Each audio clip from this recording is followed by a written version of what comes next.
Kidderminster Harriers fans podcast. Hello, it's episode 49. Joined by the guys tonight, as you can see.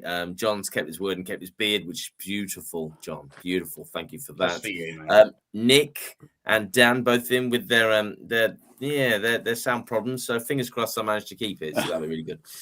So before we start talking about Harriers, I want to tell you why I wasn't there yesterday. So I was at a wedding yesterday.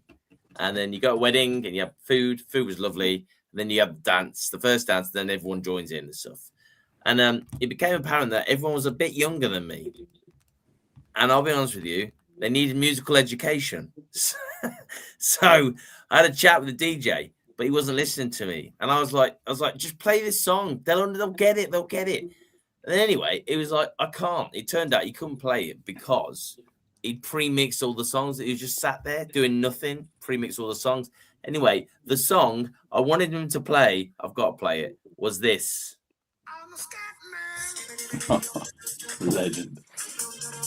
I was worried it was going to be the Harriers Christmas. Yeah. Imagine.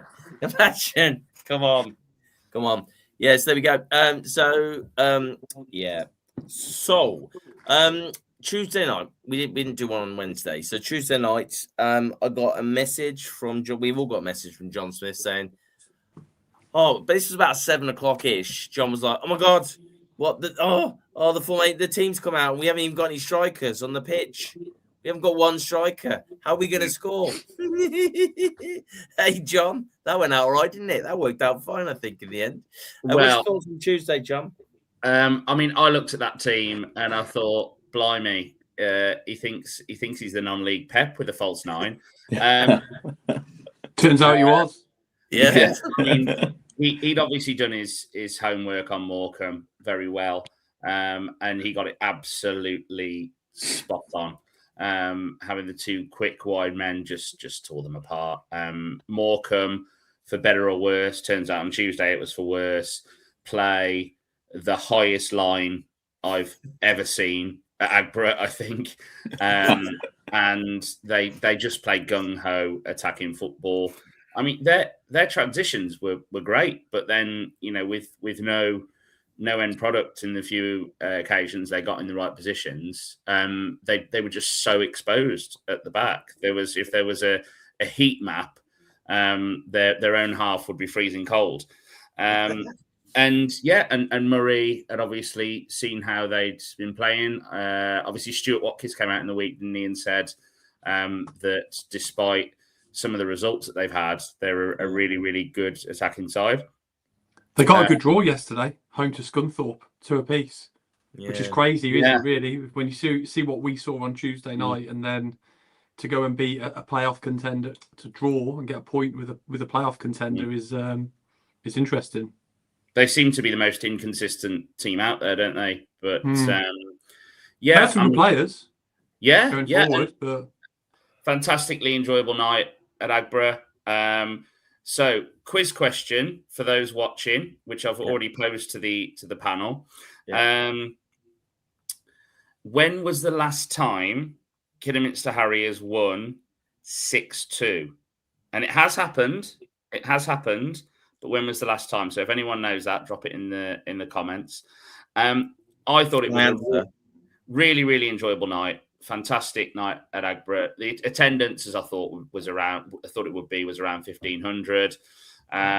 But yeah, for those that were there, it was a great night of entertainment. And for those that weren't, I imagine seeing the score was a bit of a boost. One thing I would like to do is address the moaning after. And this moaning was about 2 specific topics. One was about the ref blowing bang on 90 or 90 minutes and 7 seconds. But at that point, it was almost like a referee stepping in to stop a boxing match.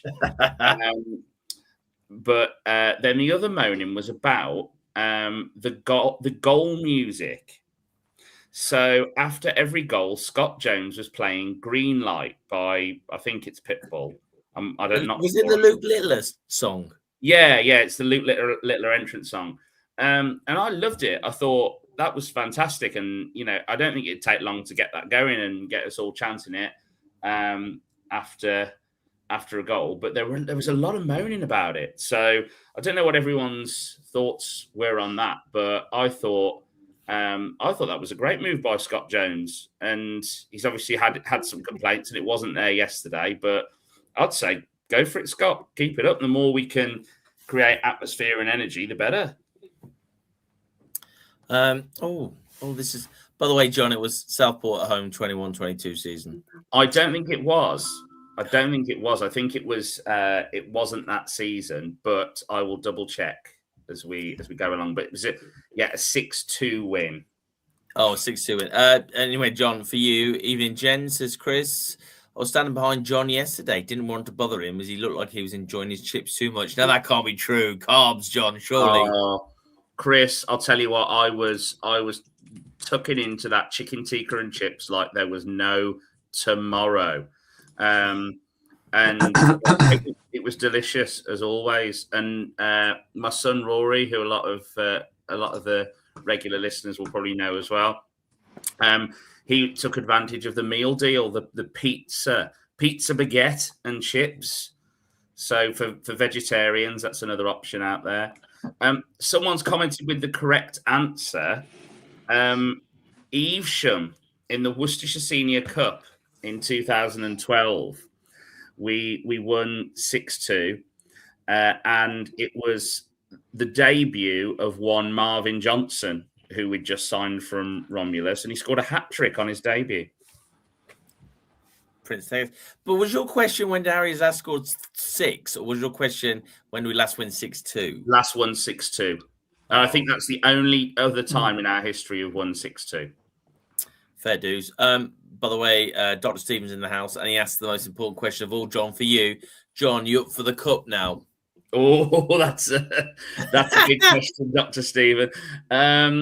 Look, I am still very much the same opinion, to be honest, that if we can have a cup run without any injuries or detrimental effect on the league, then absolutely fantastic. If we start to find that it impinges our progress in the league, then I'm still very much of the opinion that it's a distraction. Okay. Nick, you obviously, because you're corporate Nick, you obviously went hospitality on Tuesday night, mate. How was the food? Any good? Yeah, the food was first of all, evening all. Yeah, the food was decent. Love the view from up there, as previously discussed on the podcast. So the food was good, sat on a good table. We won the quiz.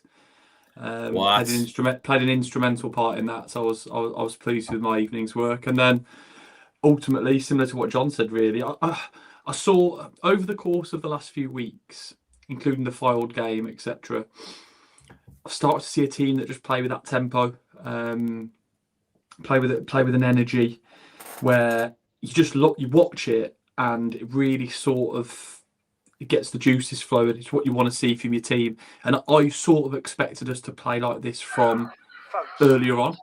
But it seems as though now that we've really got the bit between our teeth, and when we play these teams that want to play football, we just go after them and set about them. And it's been really refreshing over the course of the last, again, 2 or 3 weeks, maybe slightly longer, to see, the likes of Walker and Devine just go at players and just try and go past them, and players having the freedom to go and express themselves. And it feels almost like the complete opposite of what we were seeing when I think back to that Curzon Ashton game away from home, and it was micromanagement from the sidelines when I was close down to the dugout. It feels almost like the polar opposite of that, and it's so refreshing to watch. It's so much more enjoyable to watch when you see the likes of Kadamboyi, Obi stepping in, goals from all over the field in terms of the Morecambe game specifically, but actually when you look at the data across the team, the goals are more spread. I'm sure we're going to come to what is glaringly our biggest challenge at the moment later on the podcast, so I won't spoil that. But no, to John's point, a really, really enjoyable night that made you look around and go, for the first, over the last, again, probably a Fylde game as well, South Shields wasn't there, but it sounded like it was a fantastic performance. It feels like we're now at a level where, at that point on the Morecambe game, other managers are looking and going, Kidderminster are a real side now. They've got something, and that's taken us some time to get to.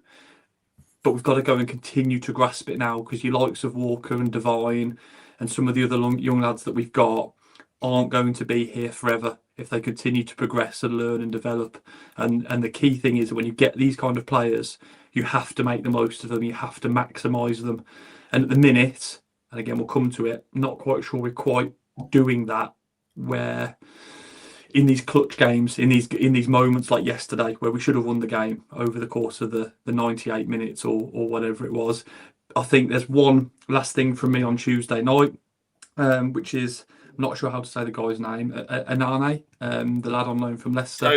Toby. I thought he was absolutely fantastic for a young lad from academy football to come in, men's football. Yes, it wasn't a robust game in comparison to some of the National League North games, but I thought he was fantastic and really, really, really unlucky to lose his spot, because not only was he a goal threat and he took his goal fantastically well coming onto it just inside the box, but I thought his link play, his hold-up play, his general all-round game looked really good. And he's got that, Adam Murray mentioned it yesterday about Bruce Binnicker, he had that arrogance about him, I think, and he looks a baller to me. He looks a decent signing on loan. So I was surprised he didn't get on yesterday, personally. But no, great night, great entertainment.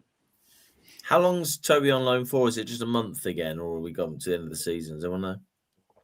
I think he's potentially on a shortish loan, but I imagine he's one of those players that if we're playing him and he's getting game time and he's enjoying it, and Leicester feel he's progressing, then he will be able to stay the course. And like I said, I've been impressed with him so far, personally. I love that.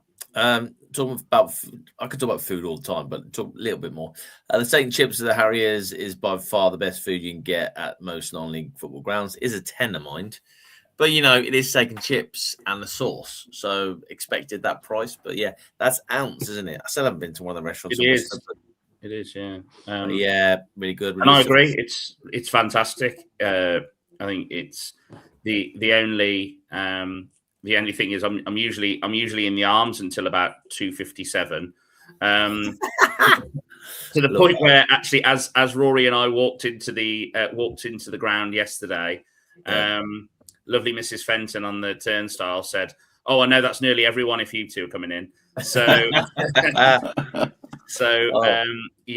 don't usually get an ounce steak, but I have had a couple, and absolutely delicious, and some of the best food out there. I do think they're putting in a lot of effort with the food as well. There's new offerings. There's the old classic favourites like the cottage pie, and I think we're starting to get back up in terms of our reputation, because that was always the thing that we were most known for. I bumped into Carl, known as to most people as Bootlegger, the very drunk Wrexham fan. Bumped into him on holiday once, and I was talking to him about the previous Kidderminster Wrexham games and the ghost goal that his clip went viral when the ball went through the net. And I said, when I said I was a Kiddie fan, he said, "Oh yeah, lovely food at Kidderminster." All right, lads, lovely pie. It's down at Kiddie. I think what he said, yeah. Wow, amazing. He's here all week. He's all week, guys. He really is. Tuesday happened. We won 6-2. That was amazing. And confidence was high for yesterday. So while I was shaking my booty on the dance floor, well, actually I wasn't, but while I was eating, Harriers managed to... Do you know what? I only checked my phone twice yesterday afternoon. And that was to see we're losing 2-0 and to see it was 2-2. Someone explain to me how it was 2-0 after such a brilliant Tuesday night. Someone explain. You go for it, guys. I wasn't at the game, so you guys go for it. Okay. You go, Nick, because I've just monopolised it. No worries. That's fine. How were we 2-0 down? I think we were slightly off the pace in the first, in the opening minutes. Obviously, given the goals. Again, you look at it, and it's the sort of classic, high line, long ball, get caught. Dibble makes a save, falls to their next striker or player who tucks it away from fairly close range. Second one, crossing, Dibble punches, talks in the crowd, he should have caught it. I think it's a difficult one if he's off balance. He punches it, which to be fair goes out wide. So it's not like he punched it or flapped at it where the striker's 3 yards from goal and it's a tap in. He's punched it outside the box. The ball has landed at that out there. Folks has been sort of done one-on-one. Guy's had a shot, right-footed. Davis swings a leg at it when it's actually heading pretty much straight at Dibble. That slice completely deceives Dibbs and it flashes into the net. We're 2-0 down. But it was, if you're going to go 2-0 down, being 2-0 down after a handful of minutes is probably the way to do it in a weird way. And I did feel confident that we would come back. However, what I found was our limiting factor yesterday was not the game plan as such, because after that 5-minute spell, we did play some nice football, we retained possession, and I said to the young lad next to me, my godson, I said, these are part-time. If we keep this ball, recycle it, we will get chances, they will tire. And I felt there was only one winner in the game yesterday, but it's the classic age-old issue. Nobody can say we weren't getting decent quality balls into that box. Walker admitted he didn't put every single one on the plate. He's not going to. If he was, he wouldn't be here. But he was he had the fullback on toast 2 games in a row. Yeah. He is on fire at the moment. Yeah. And he put in enough balls into that box, and we're just not anticipating where it's going to land. We just don't seem to have a player that just lands on it in those moments. And from the opposite side, Devine also, for me, those two were the standout players. They played like old-fashioned out-and-out wingers, and they beat their player more times than they didn't. They put balls into the box, they flashed them high, whipped, low, cutbacks. We didn't score from any of those chances, I don't believe. Maybe the last one where Devine sort of volleys it in. I've not watched the highlights, so I'm not 100% sure. Knowles has asked, was the second not a deflection off Davis? It absolutely was. Yeah. So yeah, I think that's the tale. If we have a prolific, confident centre forward in that team yesterday, we win that game despite being 2-0 down. Can I ask a question on that? Because I wasn't at the game, so I'm sort of acting as the guys in the corner here. But was yesterday not an opportunity for Willoughby? The balls into the box, from what I saw on the highlights, you know, there were a few that were kind of low across the face. There were some that were flashed in. And I do wonder, one of the things I've always liked about Willoughby is his movement in the box. And we've talked a lot about Willoughby and Mooney and the partnership that those guys had. And that partnership was just about delivery.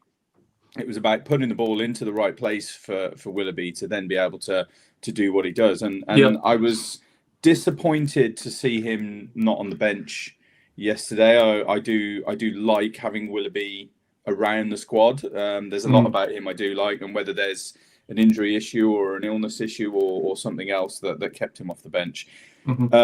But secondly, I did feel that the way we were playing, and from what I was listening to on Hereford and Worcester, and then after seeing the highlights, those balls out wide to Walker. Is Walker becoming the new Mooney who can put those dangerous balls into the box? And is this not an opportunity for Willoughby to feed off of those balls into the box? And I wondered what you guys thought about that from what you saw yesterday. Well, not just yesterday. Sorry, guys, not just yesterday. He's not featured. He's hardly started. I don't think Adam Murray fancied him at all, to be honest. So is this Willoughby? Sorry. Yeah. Yeah, so I think Phil's put a comment in there. I think Willoughby is out of... I think Willoughby's had one of those scenarios that's played out that's quite unfortunate in a way. In the first part of the season, when he was getting game time, let's be honest, we weren't exactly a chance-creating machine. We were all talking about the style of football and it being kind of direct and percentage-based. We're not that team anymore. We've progressed significantly from where we were when Kurt Willoughby was playing and starting on a regular basis. I actually think that the style and format of play that we have now better suits him. The challenge is that when he had his opportunity and we weren't creating those chances, he's kind of now fallen out of favour. And I think the reason he wasn't on the bench yesterday is so that maybe he doesn't get injured, and there's potentially other clubs that are. I've heard Radcliffe are interested in him. Don't know if that's true, but he's from that part of the world, and they're in and around the mix, and maybe that's something that might play out. But yeah, I think he's one of them players that's played for us at a time where the style, you always used to say it, Dan. He makes the runs. He's got good movement. We weren't playing like that. We needed a target man and feed off second balls, and it wasn't really progressive. We've come night and day from that now, and I think he suits it. But I think it's just a little bit too late for Kurt now, unfortunately. But don't be surprised if he goes and scores goals elsewhere, because he has scored goals at this level before. We just haven't really got the best out of him, I don't think, in a time where he was considered a first team player. Yeah, I think all the rumours are that he's off, and I wouldn't blame him, and I wouldn't blame Murray. I think it's one of those where he's a very good player. He's a very intelligent footballer, like you, Dan. First few games I saw him, on and off the ball, I thought he was great.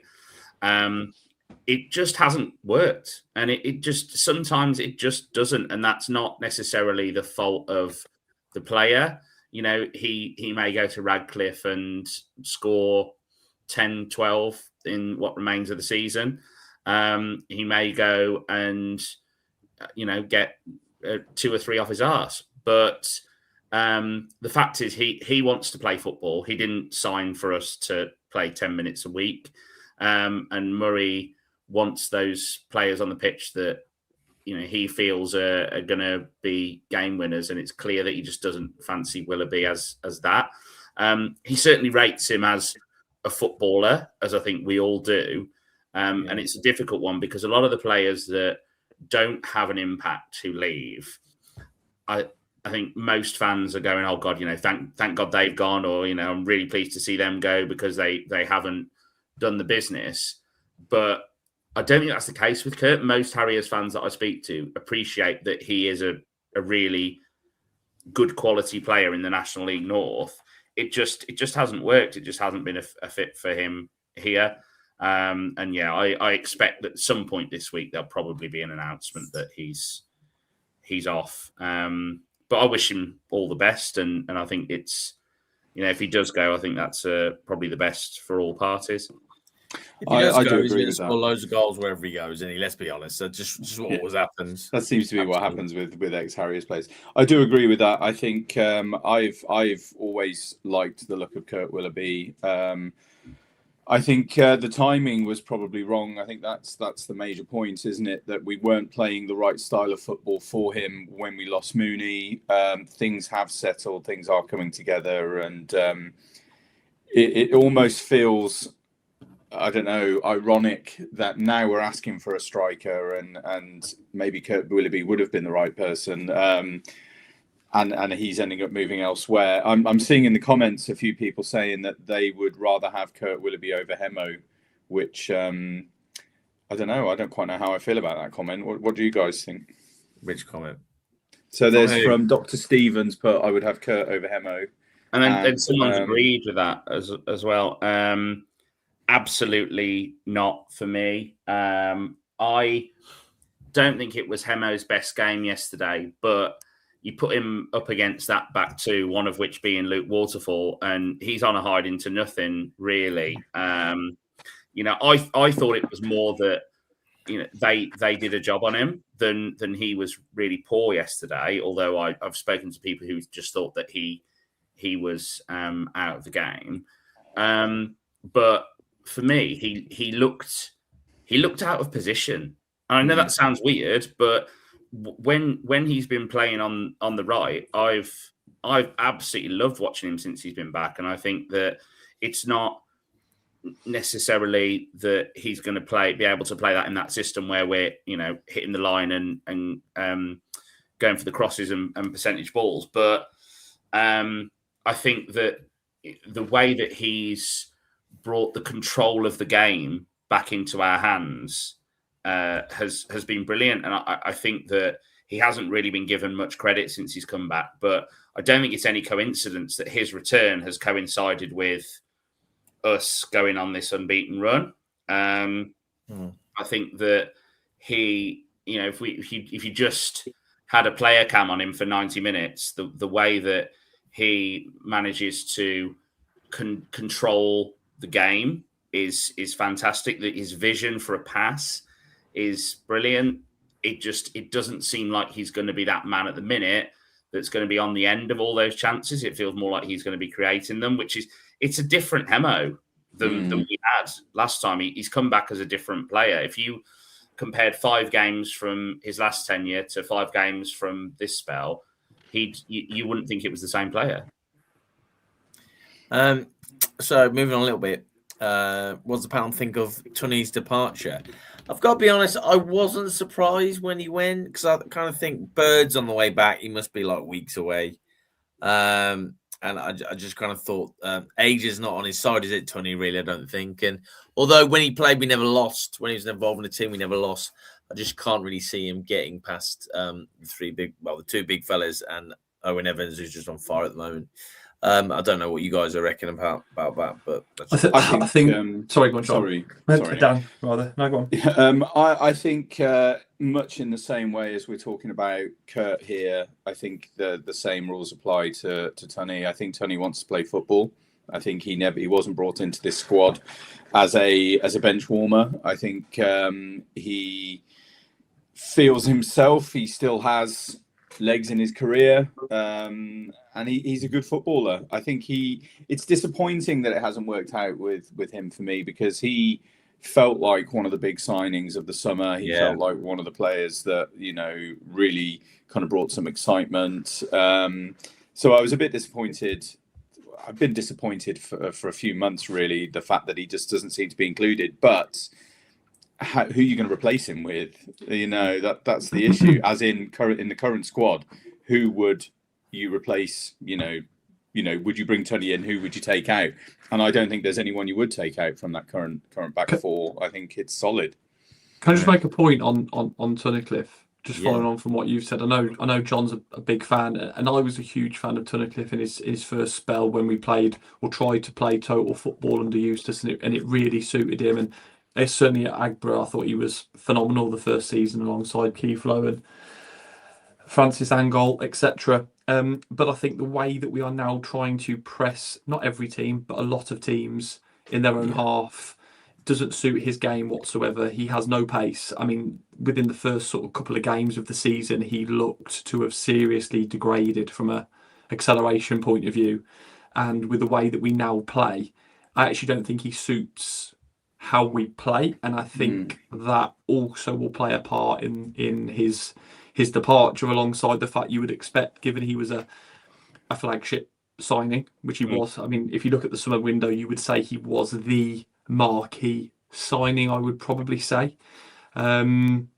He's probably on a decent amount of money, and ultimately if we can free that up, now we have got a more settled defence that has the pace to execute the game plan.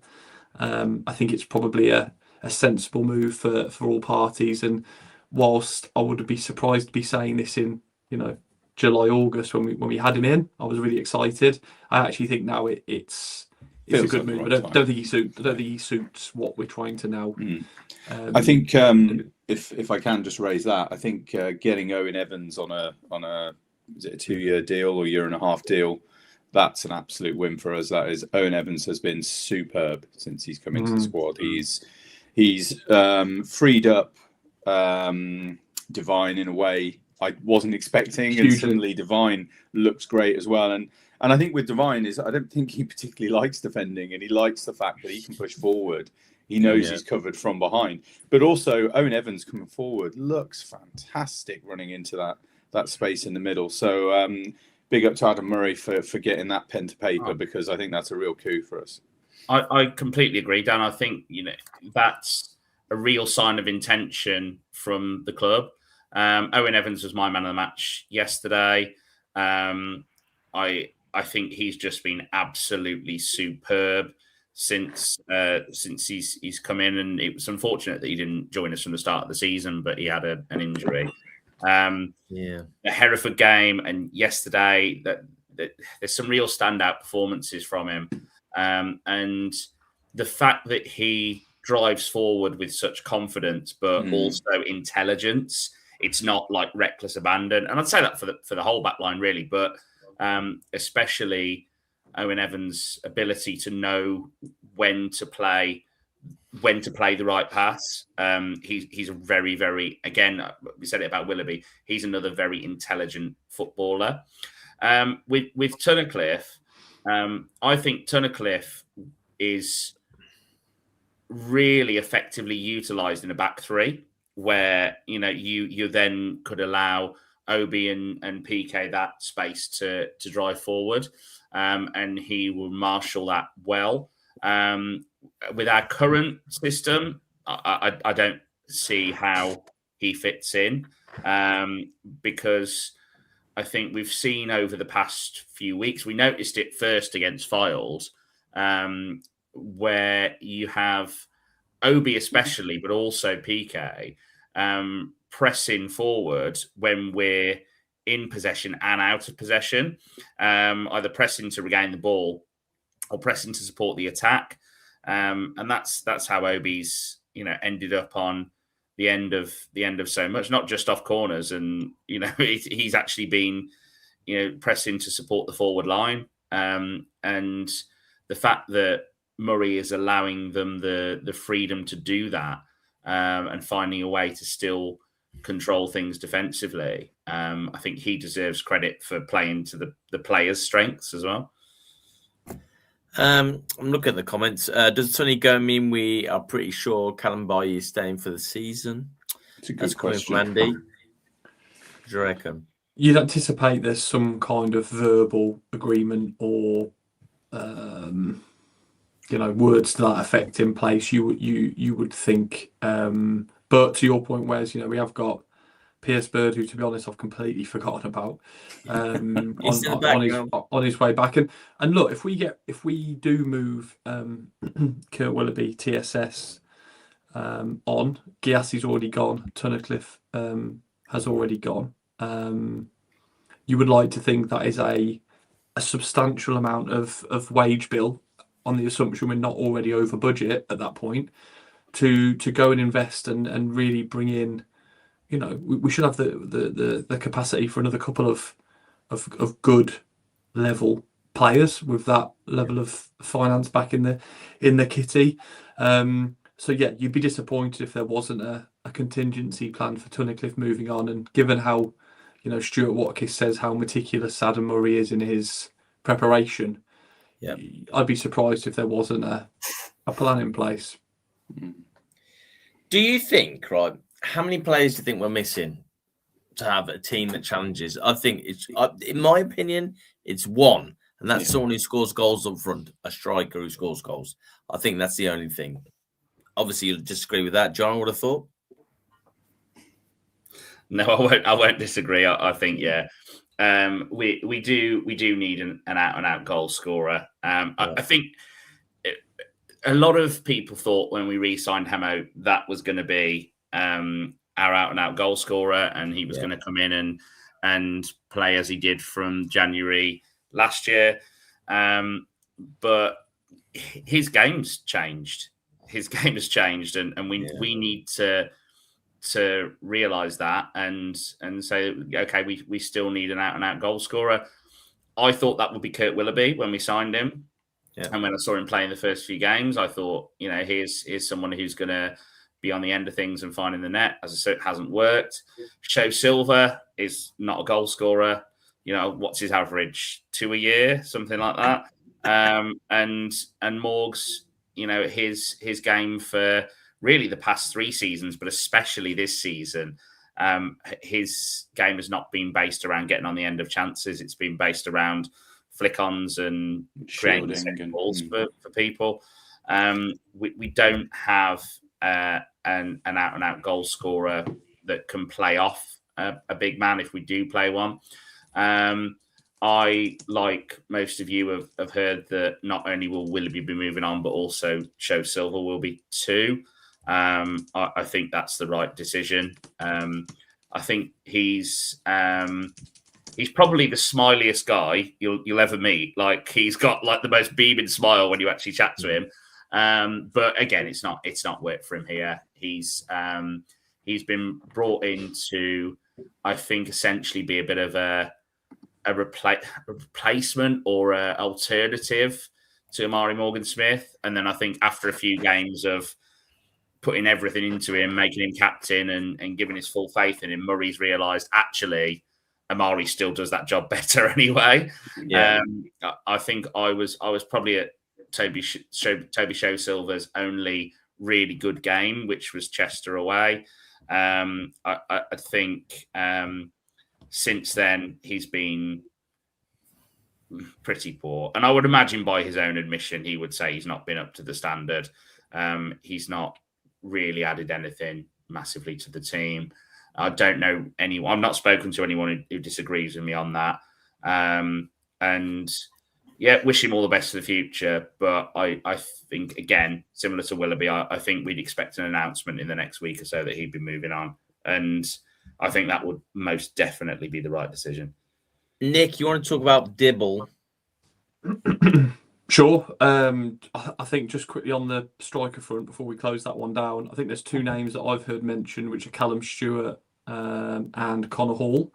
I've looked at it, and at a non-league level, sort of similar tier or the tier we play in now, Callum Stewart's goal to game ratio is slightly higher than Connor Hall's, but over a much smaller pool of games. And I do think someone like Callum Stewart is a kind of player Murray would want to work with on a, obviously be alone because he's at League Two Shrewsbury, and he hasn't scored when he's been playing in League Two, but he has scored plenty of goals for Leamington, who aren't a team that particularly create a host of chances.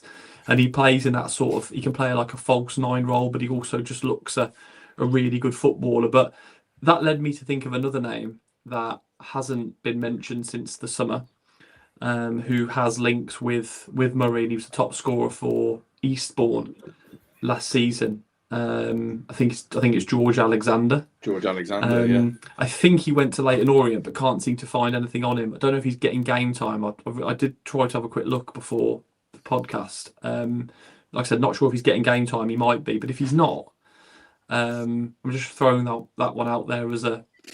Does that mean? There's a name. Nick, does that mean that he went from part-time to full-time then? Because that was always a problem, wasn't it? That was always a problem. Like, could we match his wages both playing football and then his job that he's doing at the same time? He was at Eastbourne, who I believe are part-time, and went to the Football League. It was my understanding. But again, for some reason, it's really struggling to find that on Google. I thought he was still at Eastbourne, no? Is he not? I don't think he's had a good start to the season. He's gone. I thought he went to Leyton Orient, was my thoughts. And if he has, then he's definitely gone full-time because they're, of course, a Football League club. But yeah, it's just a name that hasn't been mentioned since the summer. Links to Murray, definite goal scorer. He's mentioned him by name in other interviews in terms of a player that he really likes. He is a goal scorer. If you go through his history, he does score goals. He is young. He fits the profile that Adam Murray seems to like. So yeah, it will be interesting. But my expectations are that, you look at the interview yesterday, and it doesn't take a huge amount of insight to see the message hidden in his comments, which is effectively he wants a striker. Yeah, he wants a centre forward, and 16 games, 1 goal. So yeah, I think let's see what happens this week. But I would be really surprised if we are sat here next week and there isn't a player that has scored goals historically at the football club, because that is what we need now to support Morgs. I think TSS has run its course. I think Kurt, as we've discussed, is just unfortunate in terms of the timing with how we're playing. And I think that would potentially free up, alongside the Tunnicliffe money, enough budget to go and make a bit of a, not going to say a statement signing, but a signing that gets the fan base excited with a player that has historically scored goals. Because I think if there's any incoming centre forward, number 9, that doesn't have that kind of track record, I think it's going to go down badly, because we have tried that before and looked at maybe the wider picture of what a centre forward can bring. It hasn't worked. So I think the fan base collectively understand it. The data, the stats need to get us excited. as much as anything else with this new player. Sometimes it doesn't work when the stats are there, though. Look at it doesn't. It doesn't. But it doesn't. It doesn't, John. But it does give a sense of belief that it might. Yeah, it does give that sense of confidence, and I think we need someone proven in this league. George Alexander's one that I think he's still at Eastbourne. I think he just hasn't had a great season this year, but I might be wrong. He's one that I know. Murray looked at bringing up with him as he did with half the squad, and I think they just wanted too much money to bring him up. I think it was something silly that would have been 6 figures, and I think 6 figures at this level is crazy, and it's not money that we can look at. Having look at if that's right, 16 games, 1 goal this season. His return clearly isn't there. I think. Off the top of my head, I think he was either very high 20s or low 30s last season. And he just looked prolific. And you think when we had half of the Eastbourne team at the start of the season, you think, well, surely that's the missing piece to link up with them. But I think the barrier to that is 1, money, and 2, having looked at his previous clubs at the time, I don't think he's ever been north of the Watford gap. No, he's definitely a Southern player. My view, John, wasn't so much about making it a permanent deal. My understanding was that he had signed for Leyton Orient or a club in and around that level. That could be wrong. I'm sure. I know that people are saying now about that he's not on the Leyton Orient website. I just don't know where he sort of disappeared. Maybe he is still at Eastbourne, in which case, highly unlikely for that to. I've just looked on the just looked on the Eastbourne Borough website. George Alexander's still playing there. He's had 2 starts this season. He scored 1 goal. 50% ratio, mate. Sign him up, man. Come on. He must be injured. He was the top scorer in the division last season. That's what I'm struggling to understand as well. But in that case, all the challenges that were discussed over the summer won't be much different, other than the fact that he's probably got half the time left on his contract, which you would anticipate would lower the fee, but still a fee. So, and it sounds like he's not even playing at Eastbourne due to injury. My thing is, I've said this right from the pre-season podcasts, and I know I've beat this drum again and again and again. But I do think, to an extent, I've been proven right as time's gone on. We need to get players that are proven in the National League North, not South. I think there's players that are proven in the South. Yes, absolutely, some can transition, but some, it takes an awful long time for them to do that, and some just can't do it at all. It's a completely different league. It's a completely different style of football. I think rather than having, 10 seconds on the ball to make a decision, within 5 seconds you're kicked up in the air. Yep. And I think for me, I would like to see a striker come in who's from our league rather than the South. But watch us sign someone from the South who scores 30 now. What kind of a confidence player, though? One league above. Anyway, listen. Right, okay, Nick. I'll just set you up for Dibble. Right, we'll do the Dibble thing that you want to talk about, Nick. Then we'll have a look at the games yesterday and the scores. Then we'll look at the league. And then we'll do any of the business, including Bruce Miniker and him starting yesterday. Well, him playing yesterday was amazing. And then we're going to bed, all of us, okay? So, good night's sleep. All right. So, Nick, let's go with you first, pal. So Dibble, I think. Look, I'm going off this based on the Harriers fans forum. There's always in the East End. There's always quite a lot of sort of jeering around Dibble whenever he sort of doesn't pluck the ball out of the air. And I saw a comment yesterday which sort of riled me on the fans forum that I'd have taken their goalkeeper in a heartbeat, as in the goalkeeper yesterday. And I think, we've played Worksop 3 times, so you might have been to every minute of the game. So you've seen circa 270 minutes, 300 minutes of said goalkeeper, who is a part-time goalkeeper. And he came and caught everything yesterday. But to make out like Dibble isn't to the level or isn't good enough to be playing as the number 1 or 21, as he has on the back of his shirt at this football club, I think he's just a little bit disrespectful of a player that has actually, in the main, done really, really well for this football club. And if you look at stats, if you look at clean sheets, if you look at the stuff that I guess is proof, he's one of the best goalkeepers we've ever had. Appreciate caveat at this level. Do I think Dibble is a League Two goalkeeper? No. Do I think he could play in the National League, probably slightly above us? Potentially. Yes, he doesn't come and collect every single cross.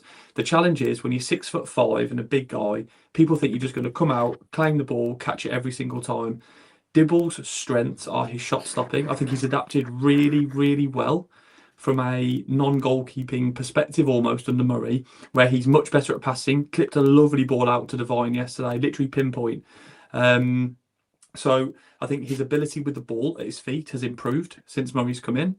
I think the fact he now has to play a very different role, like a sweeper keeper. He was so high against Morecambe, sort of halfway between the halfway line and his goal line. So he's playing a different role. Shot stopping, fantastic. Just look at the Curzon game, kept us in it. That's a different game if he doesn't perform. I just think it's a bit harsh. And yes, he doesn't come and catch everything. And yes, he came and punched yesterday. But that isn't the reason we conceded the goal. There was still another couple of moments of play that transpired after that could have been stopped and weren't. So to just blame Dibble on it, it's just lazy. And I also think sometimes he positions things in a way that counter his strengths. And Dan will know this as a goalkeeper as well, is that it's like any sport. You try and put yourself in the best chance of you being able to do the thing that you're the strongest at. And if he isn't the strongest at coming out and catching every single ball that comes into his box, he's trying to set up his surroundings in a way that enable him to do what he does best, which is shot stopping, etc., reaction saves. And look, ultimately, if Dibble was able to come and catch every cross, play 50, 60-yard passes to feet, dance past centre forwards, make saves left, right and centre every single game, never make errors, we would have never heard of him because he'd never played for us. He'd still be playing for Ryan Reynolds. Exactly. He absolutely is quite simply in my time, which is 30 odd years. He's easily in the top 3 or 4 goalkeepers I've seen at the Harriers overall. Quite easily. I think I just want to sort of talk as well about that the punch that people are complaining about. Can we be quick, Dan? Can we be quick? I will be quick. One of the things you're taught as a goalkeeper is you do not catch the ball if you're off balance. It's the thing you don't do. If you're under pressure or you're off balance, you don't catch the ball. Because if the ball, the thing with the goalkeeper is you're controlling a ball. So you drop it, it drops straight down. So if you're off balance and you're uncomfortable, you punch it, you just get rid of it. If Dibbs doesn't come for that ball, if he stays on his line, then there's a man at the back post who's heading that in the back of the net. Yeah, so anyway. Actually what Dibbs has done with that punch is he's stopped a goal. He's made a save ultimately at that point. We were just unfortunate that they recycled it round and there was a deflection that left the ball in the back of the net. I think I'm with you, Nick, the whole way. Dibbs is probably one of the best goalkeepers I've seen. And not one person has said David Davies shouldn't be shanking the leg at that shot. If that doesn't happen, Dibble saves it anyway. But not one person that I've seen has said, Davies, if you're gonna swing a leg, make sure you make contact. Not one person. It's he did make contact though, Nick. It just unfortunately went in the goal. Maybe so. No, but I mean, made a good contact. It's proper contact. If you're going to swing a leg at it, it has to go away. If it doesn't, and that happens, how is that Dibble's fault? It's gathered so much more momentum on the ball that he's unable to react to save it. Whereas if he doesn't make that contact, Dibble most likely just parries it down and picks it up. So. Yeah, that's that one. We love Dibbs. He's one, if not the best keeper in the league. So the results from yesterday then: Bedford Town 2, Southport 3. Who scored both of Bedford Town's goals, John?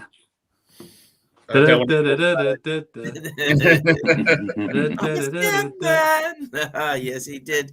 Well on that guy. Buxton smashing Marine 4-0. Chester 3-0 against Chorley. Curzon 0. AFC Telford United 8. Now, if you want to laugh and you want to see a commentator he just to begin with, he gets really excited about it. It's like, I can't believe it's 3-0 now. And then he has to keep talking about all the goals. He got to 7. He's like, they're in 7th heaven. He's like, oh, mate, shut up, mate. He's like, he's written them all down. Darlow 3, Afferton 1, Fylde 2, Scarborough 1. We drew to 2. Kings Lynn 0, Hereford 0. Macclesfield 3, Oxford 0, Merthyr 2, Peterborough Sports 0, South Shields 3, Leamington 0. You got Spennymoor. Oh, hang on. What's it at the bottom? Spennymoor, I can't see Benny Benny Moore 2, Radcliffe Radcliffe 3. Thank you. I couldn't see what you're doing, stupid thing. Right, so that leaves us. I've not got all the table. I've just got the top bit that counts. So look at that. That's South Shield's top. Filed underneath. So 59, 57, 56. And then we've got 47 points from 26 games. Now, is that okay? Right, in 30 seconds, is that an okay amount? Bear in mind the other teams are doing really, really well. Is that an okay amount, do you think? Do you think that fits the project, or is that not? It's playoff points per game. It's not championship points per game. Yeah. If you look at those 2 games that we conceded, 123rd minute equalisers, then we are, we're on 53, aren't we? We're right about there. I think what's interesting to me looking at this table is a lot of the people I've spoken to have said we're too far off winning the league, so we're playing for second or third. We need to consolidate second or third.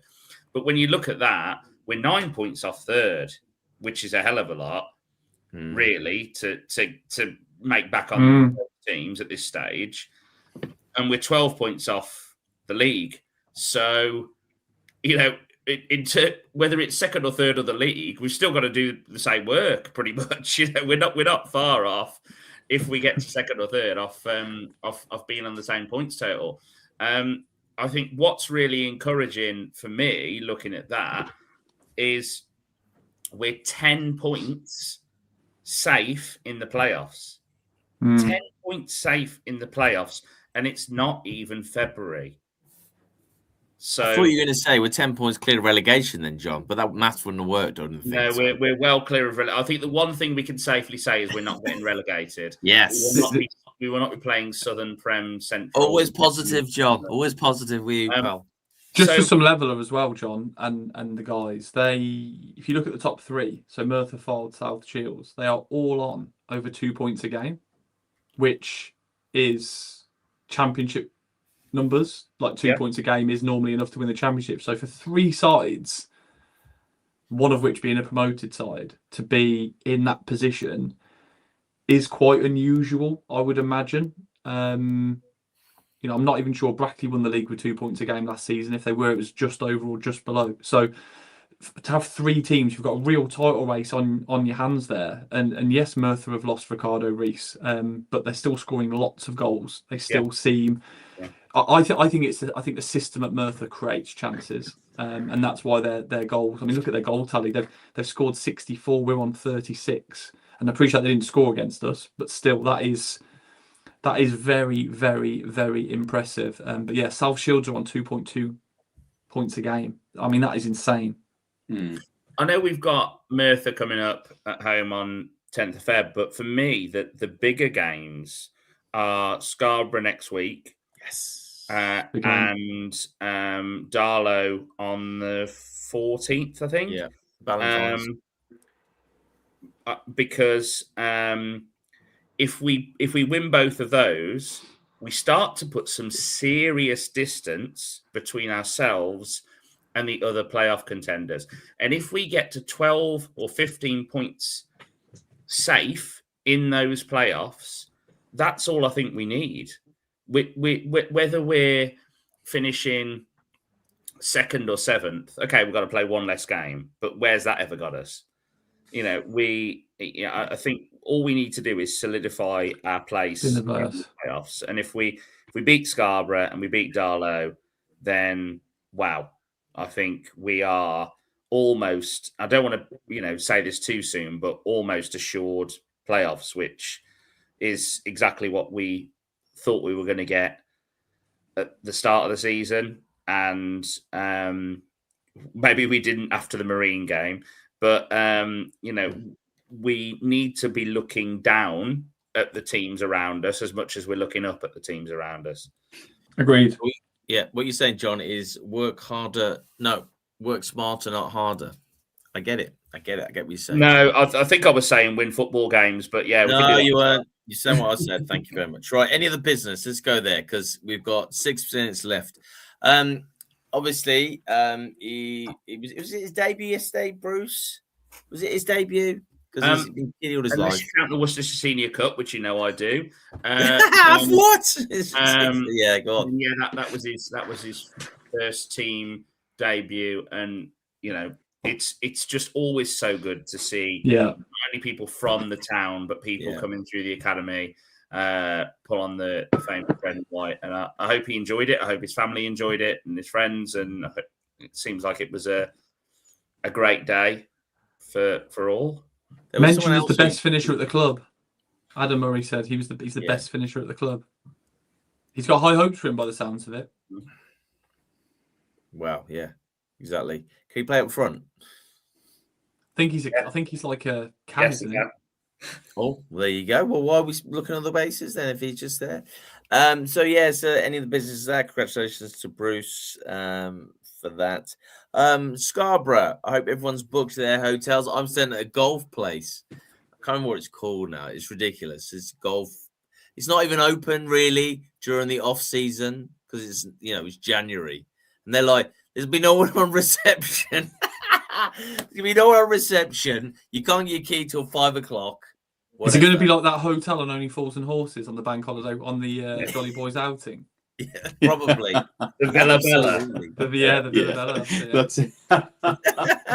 It'll absolutely be that. So but as long as we win, I don't care. It's going to rain apparently, and the weather up north where I is getting worse. This weekend coming. So that's nice, isn't it? As long as it doesn't snow, that's fine. So that's it from me. Let's go, Dan. You got any other business, Dan? Not really, no. I did whilst we were talking about George Alexander. I messaged a friend of mine who has links into Eastbourne, and they said he's been injured for the best part of the season, but he's back now. So that's all I've got. Just in time for us to sign him then. Yeah, fingers crossed. That'd be lovely. Nick, any other business, mate? No, nothing from me other than just to, I guess, reiterate the message that that Dave had at halftime yesterday around young Aaron Mills, who sadly passed away at tender age of 18. Obviously, devastating, and just thoughts with the family. His dad was actually at one of our lads' football games today. With 2-minute applause because I think Aaron had played for the Lions and various other sort of local football teams. So I just thought I'd just say thoughts with the family, and obviously devastated for them. Yeah, thank you, Nick, bring that up. That's really considerate, mate. And our thoughts go out to the family as well. John, any other business, mate? Not much from me. Just to say, yesterday, I thought was a really superb performance from all the fans in the North Stand. I don't know what you guys thought in the other stands, but I think we've got that atmosphere back, that electricity back in the North Stand, which was missing for quite a while. Between September and Christmas, really. But I think it was great to hear yesterday. Absolutely loved being in there. My lad had a great time. I think everyone really, really enjoyed the support that was given to the team, and you could see that the players reacted to that too. So everyone keep it up. I know I've done rallying cries before to support the team, but now I'm feeling like they're not needed so much because everyone is really getting behind the lads. But I think that's your John. Are you resting on your laurels there, mate? It sounds a bit like what Adam Murray said about the team. I feel like it's more John stood back and just looking over his empire, what he has created in front of him. I've got a couple of songs in the up my sleeve for Scarborough. Don't worry, mate. Well, not Scarborough actually. If this is a really, really good point for any other business. If anyone is traveling to Scarborough on Saturday, like we are, then please remember they're not playing at Scarborough. They're playing at Bridlington because they've got a temporary home while their ground is redone. So make sure you set your sat navs for Bridlington, not Scarborough. I've got one last thing, Wes. Yes, please, Nick. So I'm sorry to go back and revisit. I've got a new name. And not for the Harriers necessarily right now, but there is a guy several levels down the pyramid called Trey Pender Brown. Trey Pender with a P, Brown. Last season from central midfield, scored 32 goals, 12 assists. So far this season, 36 goals, 7 assists from midfield. So Trey Pender Brown, I think, is going to be a player that could be in and around our level next season. That's one to look at, one to keep an eye on. They saw it here first. Let's mark that as a point there. 36 goals from midfield already. Fantastic. It's January. Is it Trey, as in you're going to need to put that? Trey, Trey, Pender, Pender Brown. Oh, there he is. Not as in milk tray, where you don't have to get your turtleneck on. I love that. Thank you everyone for watching. We ran over now with Nick's thingy, but that's fine. Bang on 9 o'clock. There you go. Pal. What clock are you working off? Certainly not the main hub. His Harriers clock. Yeah. Time sponsored by Accuracy. Anyway, so listen, if you watched for the first time, thank you so much for spending your Sunday with us. Even if it's just a few minutes, whatever. Hit subscribe, really important. If you can hit like as well, we need that as well. Brookhouse FC. That's who he plays for. There you go. Brookhouse. They sound honestly, Brookhouse FC sounds like I don't know. Like yes, but young Wesley. Remember when you doubted me on Ricardo Reese? I never doubted you at all at any point. I told you couldn't mention his name ever again on this podcast. That's what I said. You bring it all back up again. Got sent off yesterday. I know. What do I know, eh? What do you know? Nothing. He's got a bad reputation now, Nick. That's what it is. Thank you so much. It'll be on Spotify tomorrow because I'm literally just going straight to bed because I'm so tired. There's only so much scat man I can listen to /nom. So there you go. Right, let's do it, and then we can go, and everyone's a winner and a hero. And if you go and do Scarborough, I shall see you there. Yes, I will. Absolutely. John, thank you, sir. Dan, thank you. By the way, Dan, have you dyed your beard and hair, mate? Because you're looking a bit. No, do you know what? I was thinking I look younger tonight than I. No, listen, mate. Listen, Dan. A yes or no would have been great, thanks. A yes or no would have been fine. Have you dyed your hair? No. There you go. Thank you, Dan. Nick, thank you, Nick, as well. Anyways, this has been the Harriers. It's been Kidderminster Harriers Fans Podcast, episode 49. Guys, this is the next one's 50. Hopefully we beat Scarborough. We can chat about that in Bridlington. Don't forget. Thanks, everyone, for watching. See you next week. Thank you. Bye, guys. See you, everyone. Bye. You'll be Harriers.